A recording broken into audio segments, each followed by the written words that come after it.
সূর্যটা মাথার কাছে চলে আসবে ভাই সেদিন সূর্যের প্রচন্ড তাপে মাথার মগজগুলো ভাতের মাড়ের মতো গলে গলে নাকের ছিদ্র আর কানের ছিদ্র দিয়ে বেয়ে বেয়ে পড়বে।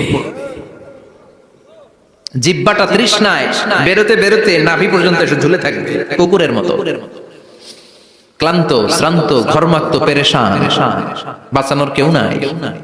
মা আয়েশা জিজ্ঞেস করলেন, ইয়া রাসূলুল্লাহ, don't they feel any shy?